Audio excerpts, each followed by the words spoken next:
Die storie vandag staan daar. Jesus is die mooiste. Nou dit gaan nie dieselfde wees as my preek vanoggend nie. En die rede hoekom ek dit nie so doen nie, is want ek het nie 'n storie wat pas by my preek nie, maar vanaand is Kerssangdiens.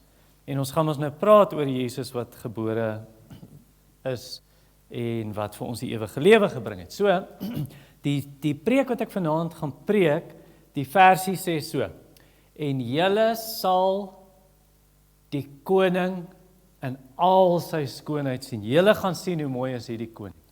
So baie jare na Jesaja dit gesê, dit was 700 jaar later. Een aand, toe kom daar engele, en hulle begin sing, en hulle begin God prys. Daar was eers net een engel, wat verskyn het aan die herders, want die herders het nog hulle skapies opgepas, 'n bietjie koud, in die veld in die aand, en hulle pas hulle skape op, en skielik is dat die lig so helder, soos die son, en hulle is so bang, en toe sê die engel, moenie bang wees nie, ek bring vir julle goeie nuus, daar is vandag vir julle gebore, 'n verlosser, die seun van Dawid.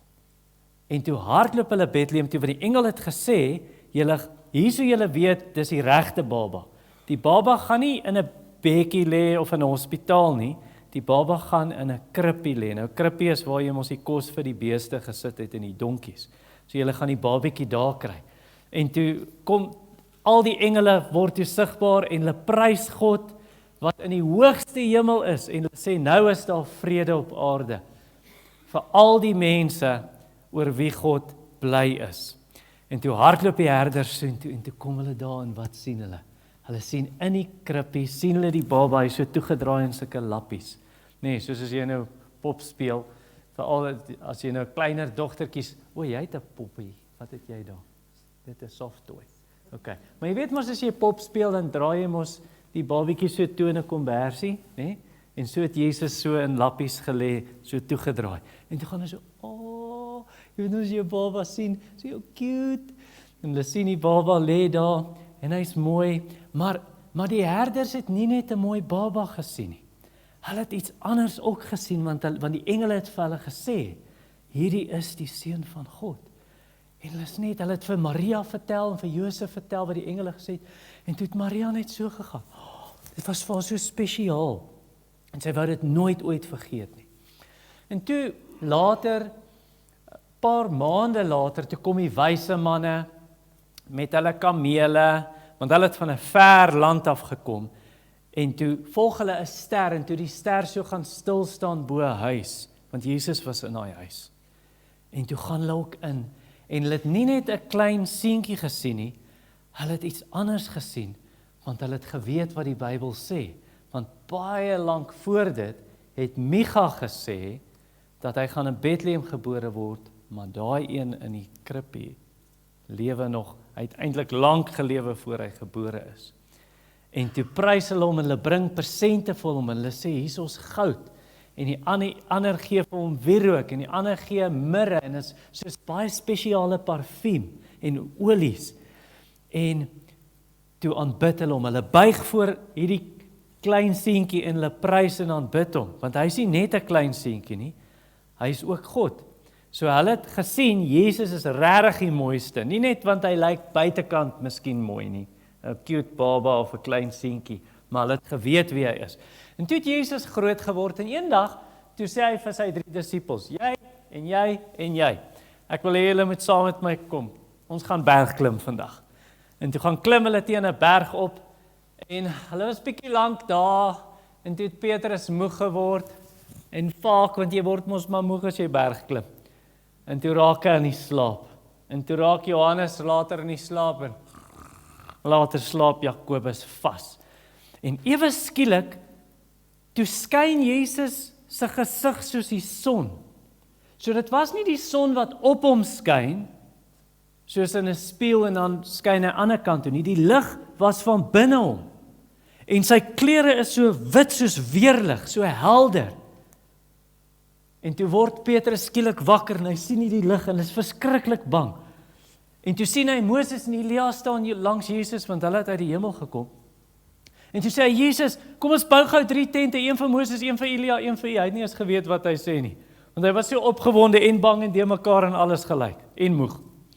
En toe sê, daar 'n stem, daar het so 'n wolk gekom oor hulle, en toe kom daar so 'n stem soos donder weer uit die wolk, en toe sê dit is my spesiale seun, luister na hom. En toe weet Petrus, want hulle was so bang toe hulle dit hoor, toe weet hy, nee, Moses en Elia is nie amper dieselfde as Jesus nie, Jesus is baie spesiaal. En toe sien hulle, Jesus is die mooiste. So dis nie net buitekant is hy die mooiste nie, maar het geweet hy is die seun van God, want toe Jesus op aarde geloop het, hy het soos ons gelyk. Hy het gelyk soos oom Werner of oom Shaal. Jy sou net gedink het, daar's nog 'n man wat verbyloop. Maar Petrus, Johannes en Jakobus het daai dag iets gesien en geweet, Jesus is die mooiste. Jesus is die mees spesiale een. Toe hang Jesus aan 'n kruis. En julle onthou die storie wat ek julle al van die kruis vertel het. Daar was dorings op sy kop, hulle het so 'n kroon gemaak en het sy vel gesny en ons al baie bloed oor sy gesig. En hulle het hom baie geslaan voor hulle hom gekruisig het en toe slaan hulle spykers deur albei sy hande en spykers deur sy voete. En toe hang hy daar en toe maak hulle hom dood en toe hy dood is, toe vat 'n soldaat so 'n lang spies, toe druk hy dit tussen sy ribbes in sy long in sy hart in. En toe hy dit uittrek, toe kom daar so loop so 'n klomp water en bloed uit. Toe hang Jesus net so mors dood. So hy het nie mooi gelyk nie.